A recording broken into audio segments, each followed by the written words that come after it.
Hallelujah. उसको धन्यवाद करते हैं। परमेश्वर ने सुंदर मौका दिया अपने ज़मीन में बैठने के लिए। आज एक और दिन प्रभु ने उपवास के साथ आने के लिए मौका दिया। हालेलुया। प्रभु बड़ा परमेश्वर है जो अपनी करुणा अपने बच्चों पर देता है। आज इस उपवास के अंदर हम जिसके लिए उपवास रख रहे हैं, जिसके साथ हम उपवास में चलते हैं, वो परमेश्वर हमारे लिए क्या है, क्यों उसके लिए हम अपने आप को चाहते हैं कि हम उसके जैसा बने।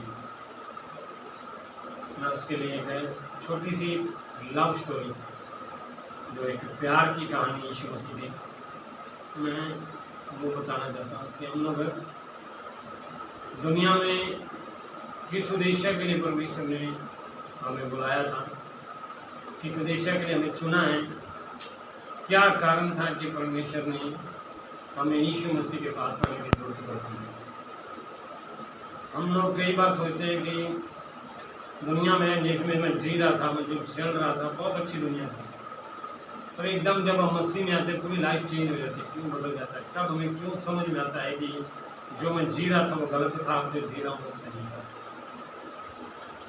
उस लव स्टोरी को जब हम ध्यान से सुनते हैं, जब हम उसको समझते हैं, वो लव स्टोरी, वो प्यार की कहानी हमें मसीह के और करीब लेके जाती है। उस प्यार की कहानी में ऐसा क्या है कि जो प्रभु ने हमें हमारे लिए अपने पुत्र को देना पड़ा। उस प्यार के अंदर ऐसा क्या था प्रभु यीशु ने, परमेश्वर को ऐसा क्या हमारे लिए दिखा कि हम इतने मतलब कि अपने पुत्र को हमारे लिए दे दिया कि हम लोग उस पुत्र को समझ पाएँ और हमारे जीवन में उस पाप से परमेश्वर हमें छुटकारा दे दें।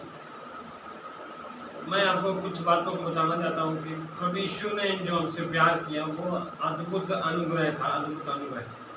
अगर दूसरे तरीके से कहें तो वो हद से बाहर था, जैसे हम लोग सोच ही नहीं सकते कि प्रभु हम ऐसे लोग थे। अगर हम अपनी लाइफ के बारे में अगर एक दूसरे को बताएं, हर किसी के पास अच्छी सुंदर गवाहियाँ होंगी। आज मसीह लोगों के पास बहुत अच्छी गवाहियाँ होती हैं कि मैं चर्च में आया, प्रभु ने मेरे को चंगा कर दिया। चर्च में आया, प्रभु ने मेरे को आशीष दे दी। चर्च में आया, प्रभु ने मेरे जीवन में ये कर दिया, वो कर दिया। वो बता रहे हैं कि हम लोग ऐसे थे, प्रभु ने आज यहाँ पर आके हमें ऐसा कर दिया। बहुत धन्यवाद प्रभु का कि प्रभु ये काम कर रहा। उससे बढ़कर प्रभु की योजना क्या थी कि हम लोग मसीह में आए, हम लोग चर्च में। बाइबल के अंदर कई प्रकार की मेंशन दी हुई है, कई प्रकार की परमेश्वर ने बातें सिखाई हैं। प्रभु का वचन कहता है जब तक यहोवा ना बुलाए कोई हमारे पास आ ही नहीं सकता। प्रभु कहता है कि आज लोग सोचते हैं कि पैसे के पीछे प्रभु के पास आए या कुछ लालच के पीछे में आए, तो मतलब कि उसकी वजह से लोग आज जो परमेश्वर के प्रेम को, उस प्यार को ठुकरा देते हैं कि हम धर्म नहीं, हमारा धर्म अलग है, उनका धर्म अलग है। मेरे प्रिय, धर्म कुछ और है, जाति कुछ और है, प्यार कुछ और है। जब हम धर्म को, जाति को, जब इस प्यार को हम धर्म और जाति को बांट देते हैं ना, वो प्यार प्यार नहीं रहता, वो प्यार एक खोखलापन का है। और जब एक प्यार को हम समझते हैं ना, एक प्यार की असली कीमत को समझते हैं, तभी हम प्रभु यीशु को पहचान पाते हैं। नहीं तो बिना प्यार के हम प्रभु यीशु को समझ नहीं पाते। प्रभु खुद एक प्यार का सोता बन गया हमारे लिए। एक प्यार का सोता क्यों बन गया? देखो हमारे अंदर कितने गुनाह थे, कितने पाप थे, फिर भी उसने हमारे पापों के लिए अपने आप को कुर्बान कर दिया। और उसका कहता है, पवित्र शास्त्र कैसे कहता है कि वो हमारे गुनाहों के लिए मारा गया, गाड़ा गया और पवित्र शास्त्र के अनुसार तीसरे दिन जी उठा। अगर प्रभु यीशु हमारे लिए जी उठा तो उसका जी उठने का कारण भी था कुछ। मैं आपको कुछ वचनों के द्वारा बताना चाहता हूँ कि हम लोग क्या थे और प्रभु में आने के बाद क्या होते हैं, उसके बारे में आपको कुछ मैं बातों को बताना चाहता हूँ। हम एक वचन पढ़ेंगे, एक सबसे अद्भुत स्टोरी है, खासकर ज़्यादा चर्च के अंदर है। प्रभु भोज के बारे में, प्रभु भोज जब होता है तब इसके बारे में बोला जाता है। तो प्रभु ने मेरे को उनके बीच में से ये कुछ बातें सिखाई हैं, मैं आपको कुछ बातों को शेयर करना चाहता हूँ कि प्रभु का वचन कहता है यशायाह की किताब 53 अध्याय का 5 और 6, परंतु वह हमारे ही अपराधों के कारण घायल किया गया, वह हमारे ही अधर्म के कामों के कारण कुचला गया, हमारी ही शांति के लिए उस पर ताड़ना पड़ी कि उसके कोड़े खाने से हम लोग चंगे हो जाएं। फिर 6 कहता है हम तो सब के सब भेड़ों के समान भटक गए थे, हम में से हर एक ने अपना अपना मार्ग लिया और यहोवा ने हम सबों के अधर्म का बोझ उसी पर डाल दिया। प्रभु का धन्यवाद हो। इस वचन के अनुसार अगर आप 53 अध्याय शुरू से पढ़ोगे तो शुरू से एक बात लिखी हुई है कि जो समाचार हमें दिया गया ना उसका किसने विश्वास किया। प्रभु का भुजबल किस पर प्रकट हुआ? जिस पर प्रभु का भुजबल प्रकट होगा ना, जो लोग प्रभु के सामर्थ्य जिस पर प्रकट होगी वही यीशु के प्यार को समझ पाएंगे। जैसे पत्रुस प्रभु यीशु ने कहा, लोग चमत्कार देख रहे थे, सब कुछ देख रहे थे, और प्रभु यीशु ने एक सवाल पूछा, लोग मेरे बारे में क्या कहते हैं? उन्होंने कहा कोई भविष्यवक्ता कहता है, कोई चमत्कार करने वाला कहता है, कोई एलिया कहता है। और उसने बोला तुम क्या कहते हो मेरे बारे में? वो कहता है कि कुछ जीवते परमेश्वर का पुत्र यीशु मसीह। फिर प्रभु ने एक सबसे सुंदर बात कही कि ये बात तुझे परमेश्वर ने प्रकट की है, ये बात तेरे मांस और लहू ने प्रकट की। याद रखना, शरीर में हम लोग कभी भी यीशु मसीह को समझ नहीं पाएंगे। शरीर के अनुसार जब तक परमेश्वर हमें ना समझाए ना सिखाएंगे, तब तक हम लोग यीशु मसीह के प्यार को समझ नहीं पाते। जैसे कई लोग गवाही देते, कई लोग जो विरोध कर रहे होते हैं वही बाद में कहते हैं कि मैंने प्रभु को जाना, मैंने पहचाना, तभी हम लोग मसीह में आ गए। मेरे प्रियो, मैं एक बात कहूँ, प्रभु कहता है कि मुझ पर किस पर प्रकट हुआ है, किसने विश्वास किया? उसी ने विश्वास किया जिसने उसके प्यार को समझा। बाइबल बताती है कि उसने हमारे रोगों को लिया है, हमारे दुखों को उठाया है। आज जो मसीह में आ जाता है दुखों कहता है कि प्रभु मैं दुखी था, मैं आजाद हो गया, मैं रोगी था, मैं चंगा हो गया। फिर भी उस रोग दुखों को छुटकारा पाने के बाद भी बाइबल बताती है तो भी हमने उसे परमेश्वर का मारा कूटा दूरदर्शन में पड़ा हुआ था, तो भी हमने उसकी कदर नहीं की, तो भी हमने उसकी कदर नहीं की। हमने सब कुछ चंगाइयाँ पाली, सब कुछ आशीषें पाली, तब भी हमने उस परमेश्वर को हमने समझा नहीं, परमेश्वर को हमने जाना नहीं। और बाइबल बताती है कि हमारी ही शांति के लिए उसका क्या ताड़ना, दुख हमने सहे, पाप हमने किए, परेशानी हमें थी, पर ताड़ना परमेश्वर को मिली। और फिर कहता है उसी के कोड़े खाने से हम लोग चंगाई। हमारी चंगाई ऐसे नहीं आई कि किसी ने हाथ धरा चंगे हो गए, किसी ने दुआ करी चंगे हो गए, किसी ने प्रार्थना करी चंगे हो गए, किसी ने मतलब भी फूंक मारी चंगे हो गए। चंगाई ऐसे नहीं मिली। चंगाई मिली है जब आप लोग विश्वास करते हो कि प्रभु मैं विश्वास करता हूँ कि आप मेरे पापा की भाई हैं, तब आपको चंगाई मिली। चंगाई किसी के हाथ रखने से, किसी के पैर पकड़ने से, किसी के कुछ भी करने से चंगाई मिलती है। चंगाई मिलती है यीशु का विश्वास करने से, उस पर उसे प्यार करने से। हमें विश्वास क्यों करना चाहिए? क्यों हम लोग उससे प्यार करना चाहिए? क्यों परमेश्वर हमसे प्यार किया? मैं आपको बता रहा हूं, हम तो सब उसके सब भेड़ों के समान भटके हुए थे, भटक गए थे। हम में से हर एक ने अपना अपना मार्ग। भटकने का मतलब पता क्या था? जिसका कोई रखवाला नहीं होता वो भटका हुआ। मतलब बाइबल के अनुसार एक बात हम, जिस घर का कोई मालिक नहीं वो गाड़ी चल जाता है। अगर बाग आपने सुंदर लगाया है, अगर उसकी रखवाली नहीं करोगे तो वो बाग किसी काम का नहीं। हम लोग मतलब भी भेड़ों के समान भटके, मतलब भी हम भटके क्यों थे? क्योंकि हम लोगों के कोई रखवाला नहीं था, हम लोग अपनी मर्जी के साथ जीने वाले लोग। आज लोगों के अंदर ना सेल्फ राइटनेस, खुद की धार्मिकता इतनी है कि वो खुद को समझना नहीं चाहता, खुद इतना अपने आप को मतलब कि धार्मिक समझते हैं कि मेरे जैसा कोई नहीं। और बाइबल बताती है कि हम भटके हुए थे, इसलिए हम अपनी खुद की मर्जी से जी रहे हैं। हम सब ने हर एक ने अपना अपना मार्ग लिया, हर कोई अपनी अपनी मर्जी से जी रहा है। कोई ये कह रहा है ये मार्ग ठीक है, कोई कह रहा है ये मार्ग ठीक है, कोई कह रहा है ये मार्ग ठीक है। हर एक ने अपना अपना मार्ग लिया। और फिर क्या है, यहोवा ने हम सबका धर्म का बोझ उसी पर डाल दिया, इस परमेश्वर से। हर एक ने अपना अपना मार्ग लिया है, कोई कहता इधर जाओ, कोई कहता उधर जाओ, कोई कहता इधर जाओ। हर एक को परमेश्वर ने इकट्ठा करके, परमेश्वर ने इकट्ठा करके हमका सबका बोझ परमेश्वर पर डाल दिया। मेरे प्रियो, ये लव स्टोरी है, लव स्टोरी। यीशु मसीह को समझने के लिए ना हमें ये समझना पड़ेगा कि हमारे अंदर हमारा भटकने का कारण क्या है, भटके क्यों है। भटकना कब आता है? जब हमारे से पाप आता है। पाप हमें परमेश्वर से दूर करता है, संसार की अभिलाषा हमें दूर करता है। एक बाइबल में कहानी है दो बेटों की। एक बाप के दो बेटे थे। एक बाप के दो बेटे थे और एक बेटा दुनिया की बातों में आकर बाप से कहता है मेरे को जितना मेरा हिस्सा आता है मेरे को दे और मैं जाना चाहता हूँ।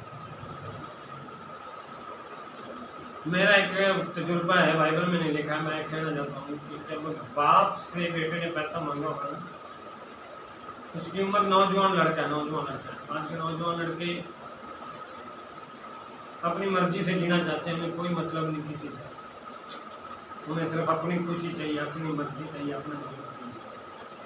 वो लड़का कहता है मेरे को कोई चिंता नहीं, मेरा माँ बाप कैसे दुखी है, परेशान है, पर वो कहता है मेरी बहुत चिंता।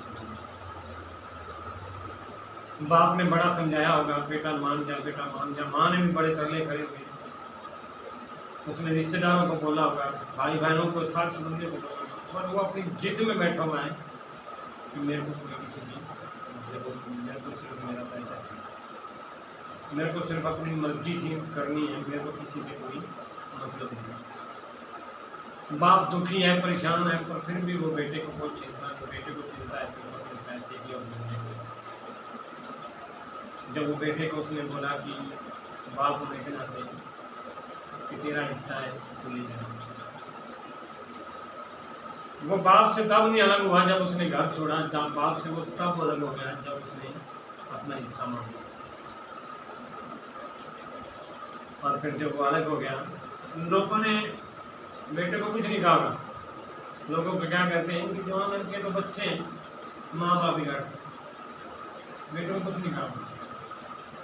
तो सारा कुछ लोगों ने माँ बाप ने, एक माँ बाप ने इसकी रखवाली नहीं की, माँ बाप ने इसको समझा नहीं, माँ बाप ने इसको सही से शिक्षा दी होती, माँ बाप ने सही से पढ़ा होता तो शायद ये बेटा बिगड़ता। तो ये नहीं समझते कि बेटे ने जो दुनिया की लालसा में फंसकर अपने आप को बाप से दूर कर दिया, वो नहीं लोग समझे। और लोग क्या समझ रहे हैं कि सारा कुछ दूर है बाप का। लोग बाप को बार बार ताने मार रहे हैं, बाप दर्द को सुन रहा है, सीख रहा है, समझ रहा है, पर उसके अंदर एक चाहत है। क्या चाहत है? जो बेटा मेरा बिगड़ गया नहीं, एक दिन वापस मिलेगा। एक दिन ऐसा होगा जब उसे समझ में आएगा बाप की कीमत क्या है। तो मैं एक आप बाप को बताना चाहता हूँ, आज के जमाने में आज हमें शायद किसी चीज की कदर नहीं होगी, आज हमें शायद रिश्तों की कदर नहीं होगी, शायद हमें माँ बाप की कदर नहीं होगी, शायद हमें परिवार की कदर नहीं होगी, पर एक समय ऐसा होगा जिस दिन आप लोग उस रिश्ते को समझेंगे, उस प्यार को समझेंगे। आज आपको लगता है कि हमारा ज्ञान ही सबसे उत्तम है, दुनिया ही हमारे लिए सबसे उत्तम है, पैसा ही सबसे उत्तम है, पर एक दिन ऐसा जरूर आएगा जिस दिन आपको समझ में आएगा कि सबसे उत्तम मेरा बाप। वो बेटा चला गया, दुनिया में जी रहा है, फूल खा रहा है, पी रहा है, और बाप वेट कर रहा है, वेट कर रहा है, वेट कर रहा है। अगर मैं इसको बाइबल के तरीके से दिखाऊं तो जकरिया 10:2 लिखा हुआ है, हम भटके जैसे वो बेटा भटके, बाप के पास सब कुछ है, नौकर भी है, सब कुछ चाहता है, पर वो दुनिया के बहकावे में आकर कहता है मेरे को बाप नहीं चाहिए, दुनिया चाहिए। आज भी हम कभी भटके हुए हैं, परमेश्वर से इसलिए भटके हुए हैं क्योंकि हमें परमेश्वर नहीं चाहिए। जकरिया 10:2 में लिखा है, भटकने का कारण क्या है?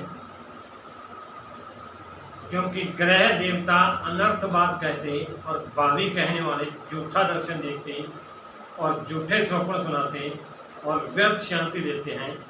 इस कारण लोग भेड़ बकरियों के समान भटक गए और चरवाहे ना होने के कारण। भटकने का कारण क्या है उनका पता है? क्योंकि उन्हें लगता है जो ग्रह देवता जो हमारे लोग बोलते हैं सब कुछ बढ़िया बात है। तो यहाँ बाइबल क्या कहती है? क्योंकि ग्रह देवता याद रखना, अगर आप एक सच्चे परमेश्वर को मानते हो तो कभी भी आपको अपने माँ बाप पर बात नहीं। कोई भी दुनिया की ताकत अगर आपको जिसने जन्म दिया, जिसने पाला, अगर आपको उससे अलग कर रही है तो मैं कहता हूँ वो परमेश्वर नहीं। इसलिए वो कहता है कि उनको अलग किसने किया, ये भटके क्यों? क्योंकि उनके अंदर मन में बसने वाले ग्रह देवताओं को झूठी भविष्यवाणी करते। पता है, मैं आपको बात करूँ, आज लोग भटके, आज हमें वो चाहिए जो हमें पसंद है। शैतान हमें वो नहीं देता, शैतान सिर्फ हमारे अंदर एक बात उठा लेता है, जो तेरे को चाहिए मिलता है। उसने यीशु मसीह को भी कहा, और यीशु मसीह ने कहा अपने परमेश्वर को छोड़ किसी के आगे सही मत करना।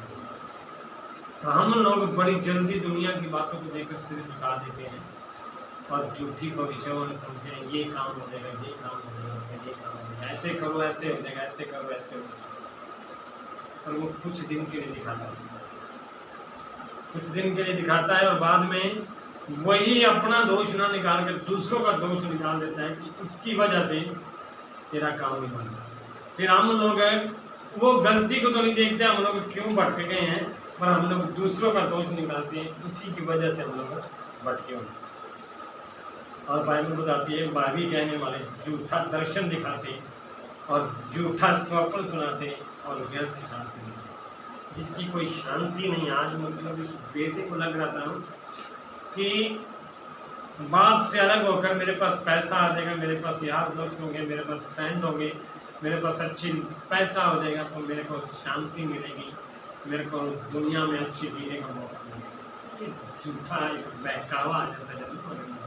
तब हम लोग अपने पिता से ऊपर के जाते हैं। शैतान आज दुनिया के अंदर वही बात को प्रकट कर रहा है कि आपको क्या पड़ा चर्च में जाकर, चर्च में लोग धर्म बदलते हैं, ये करते हैं, इसलिए आज हम लोग भटके हुए हैं। भटकने के कारण आज हम लोग सच्चे परमेश्वर से दूर है। इसलिए वो कहता है इस कारण लोग भेड़ बकरियों के समान भटक गए और चरवाहा न होने के कारण दूर हो गए। आज लोगों के अंदर दुख, परेशानियां, चिंताएं, लोग पाप में क्यों गिर रहे हैं बार बार? क्योंकि उन्हें व्यर्थ शांति मिली हुई है कि दुनिया का जो भी काम कर रहे हैं ना ठीक है। वो बेटे को भी लग रहा था कि मैं जो भी कर रहा हूँ ना बड़ा अच्छे से कर रहा हूँ, जो भी जिंदगी जी रहा हूँ बड़े मजे से जी रहा हूँ। वो बेटा अपने बाप से दूर था। बेटा वेट कर रहा है, पापा वेट कर रहा है, एक दिन आएगा बेटा, भूलेगा, तू याद करेगा मेरे को, एक दिन आएगा वापस, आएगा वापस। बाप याद कर रहा था, प्यार के साथ उसका वेट कर रहा। याद रखना मेरे प्रियो, दुनिया में हम लोग इतना भी घूम रहे हैं, हमारा पिता आज भी मदद नहीं कर रहा। अगर आज भी हम उसके पास आने के लिए तैयार हैं तो वो हमें हर एक बाइबल बताती है। एक और मैं वचन बोलना चाहूँगा, भटकने का और कारण क्या है? यह है कि किताब 34 अध्याय का 5 और 6 नीचे के 34 अध्याय 5 और 6।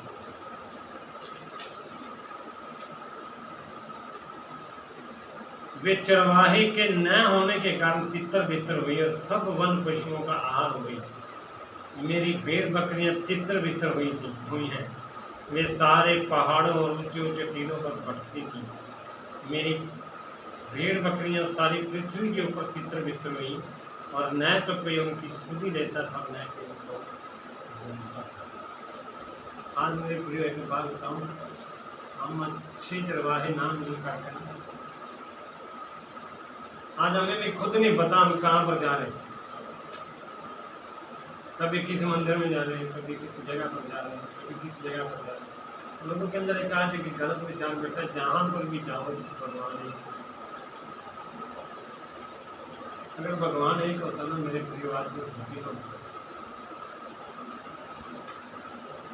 प्रभु ने हमारे धर्मों का बोध स्फुटा पर प्रभु यीशु पर इसलिए ला दिया क्योंकि लोग अपने सेल्फ राइचियसनेस को खत्म नहीं कर सकता।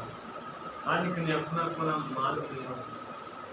बाइबल बताती है कि न्यायों की किताब में लास्ट में देखा हो, इजरायलियों का कोई राजा ना होने के कारण वो अपनी अपनी मर्जी से जीने लगे। मेरे प्रियो, आज हमें कोई पता नहीं हम किस मार्ग पे चल रहे हैं, कोई पता नहीं किस जगह पर चल रहे हैं, पर जो प्यार हमें मिला उस प्यार को हम ठुकराया।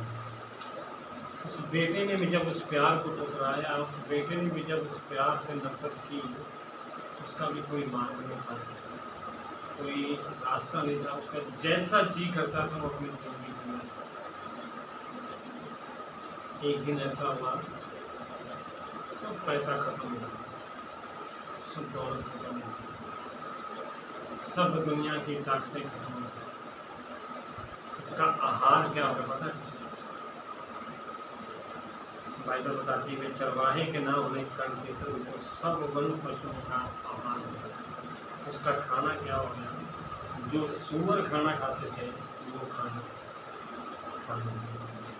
मैं एक बात बताऊँ, जब हम प्रभु से दूर भटक जाते हैं तो जानवरों की तरह हम लोग जानवर, जिसका जी करता हमें डंडा मारता, जिसका जी करता है हमें घर से बाहर। उस बेटे के हालात ऐसे हो गए जब वो पाप से अलग हो गए, उसने अपना मार्ग ले लिया, ऐसी जिंदगी हो गई उसकी कि वो जानवर के साथ किया। एक और बात बताना चाहता हूँ, दूसरा इतिहास वो बहुत सुंदर बात लगी है। कारण का सवाल बता दें।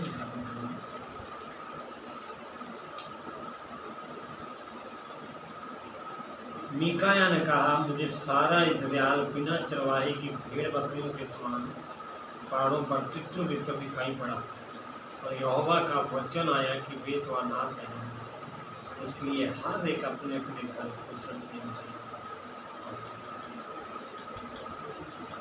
मीकाया एक भविष्यवाणी करता है कि मेरे को इस वक्त पूरा इज़राइल, पूरी दुनिया भटके हुए चरवाहे के न होने के कारण तितर बितर दिखाई पड़ता। इसलिए मैं आज कहता हूँ कि यहोवा का वचन है, वे अनाथ हैं। जानवरों के साथ खाना कौन खाता था? जिसका कोई नहीं। बाइबल बताती है वो तो अनाथ है, इसलिए हर एक अपने अपने घर में कुछ।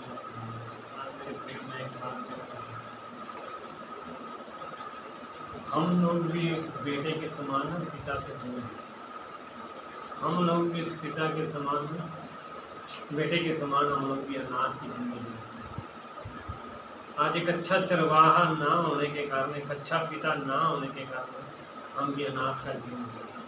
और मीकाया क्या कहता है? हर कोई अपने अपने घर को कुशल से बनाता है। आज भी मौका है, आज भी मौका है। परमेश्वर कहता है कि जो कोई मेरे पास आना चाहता है मैं उसके लिए दरवाजा खोल देंगे। अगर आज भी हम लोग दरवाजा खुला हुआ नहीं जाएंगे तो एक दिन ऐसा आ जाएगा कि हम लोग अपने बाप से जितना रिश्ता तोड़ रहे हैं, एक दिन बाप भी कहेगा मैं तुम्हें। उस बेटे ने उसी वक्त अपना मन फिराया। उस बेटे ने जब जो बाप से अलग हो गया था, तो बेटा क्या कहता है कि मैंने परमेश्वर के खिलाफ भी पाप किया और अपने पिता के विरोध में भी। जब बेटा पैसा लेके भागा ना, तब नहीं वो समझ। जब जानवरों की हालात होगी ना, तब उसे समझ में आया मेरा बाप कौन है, मेरा परमेश्वर। एक बार हम इतना मर्जी लोग उंगली उठा लें, इतना मर्जी लोग हमें पटका लें, एक दिन वो भी कहेंगे हमने भी अपने पिता के खिलाफ में पाप किया, परमेश्वर के खिलाफ। बेटे को समझ सिर्फ अपने पिता की नहीं आई, बेटे को समझ अपने परमेश्वर की आई। आज हमारे भटकने का कारण क्या है? दुनिया की आशीष से दुनिया को। आज लोग प्रभु यीशु को क्यों नहीं जान पा रहे? क्योंकि उन्हें लग रहा है जो जिंदगी हम जी रहे हैं वो बड़ी उत्तम है। एक दिन याद रखें, आज के जवानों के लिए सबसे बड़ा वचन मेरा एक सलाम है, अगर राज नहीं सुधरे तो क्रांति होगा। एक दिन ऐसा हुआ जब आपको समझ में मेरे बाप को। आज का मसीह लोग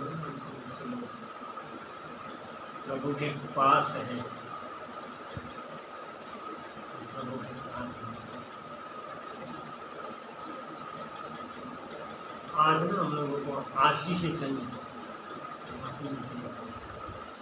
उस बेटे को आशीष चाहिए थी, पापा नहीं चाहिए। आज के जवान लोगों को पैसा चाहिए, लड़कियां चाहिए, दुनिया की हर एक चीज चाहिए। और बाइबल कहती है कि हर कोई अपने अपने घर। आज मौका है किसी से वापस। बेटे ने डिसीजन लिया कि मैंने इस दुनिया में आके बाप के खिलाफ भी पाप किया और परमेश्वर के खिलाफ। आज लोग आने के लिए, प्रभु के पास आने के लिए डरते हैं कि हमने प्रभु कितने पाप किए हैं, पता नहीं परमेश्वर माफ करेगा कि।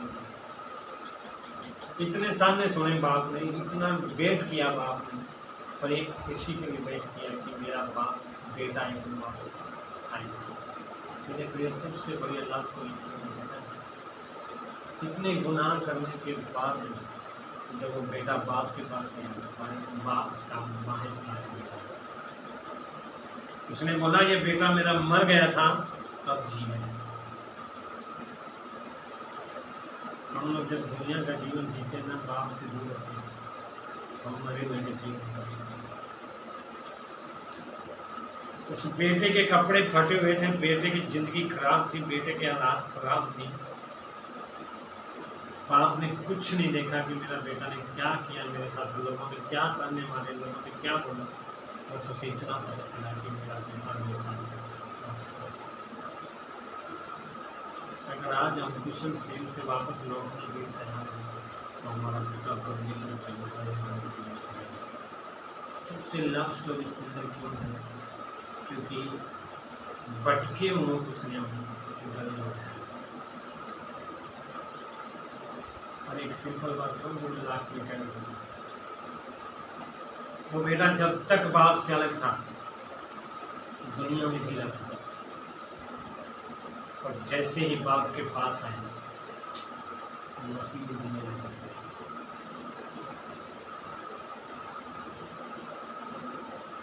आज एक लोगों के अंदर ना,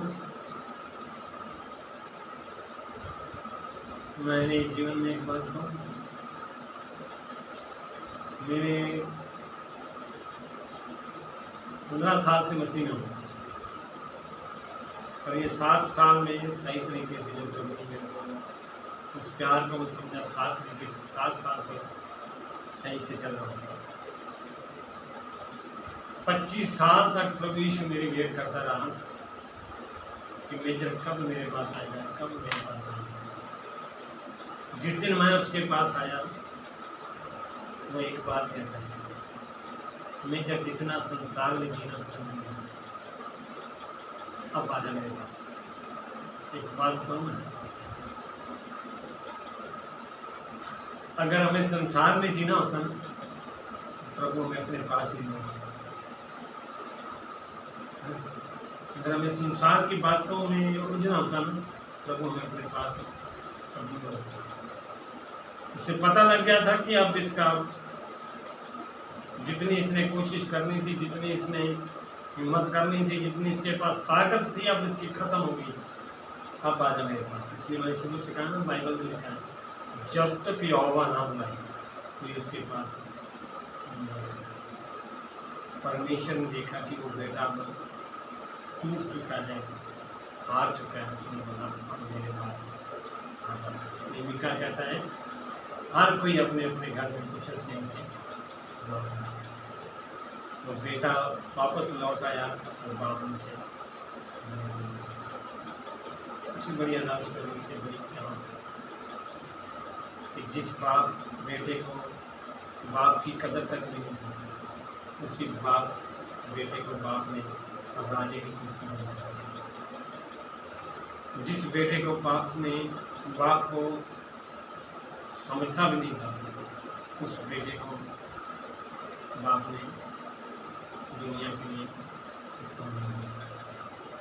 जिस बेटे के लिए बाप कौडियों के बाद था, जिसे लगता था कि मेरा बाप कुछ भी नहीं है, तो कुछ नहीं, उसी बाप ने उस बेटे को सब कुछ नहीं। ये हमारे परमेश्वर की बात है।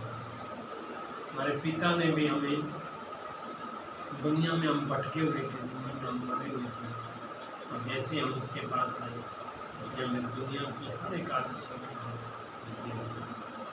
दुनिया के प्यार से हमें ऐसा प्यार दिया जिस प्यार को कभी नसीब नहीं। इसलिए ना तो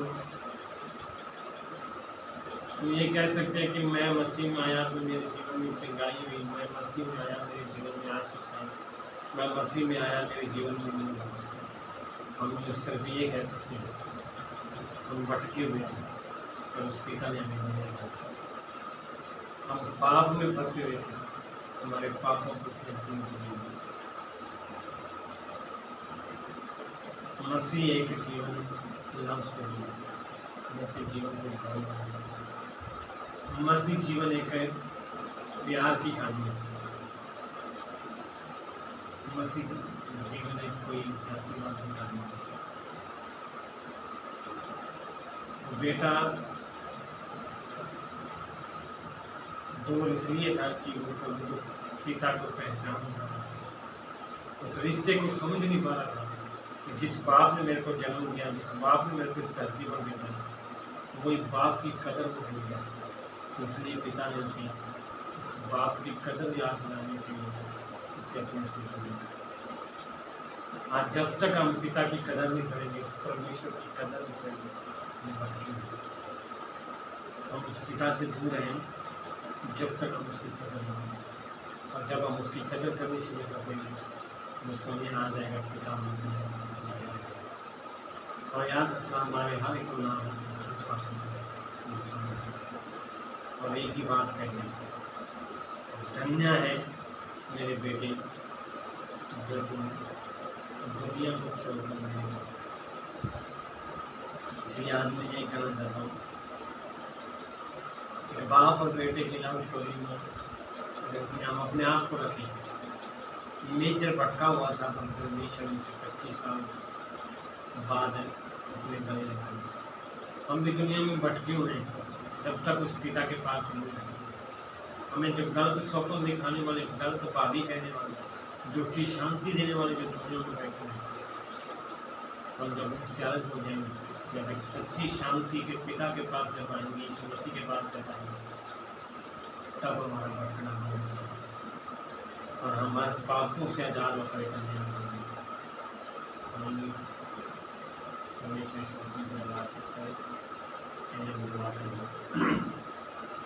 स्वर्गीय पिता धन्यवाद करते हैं आपके महान प्रेम की।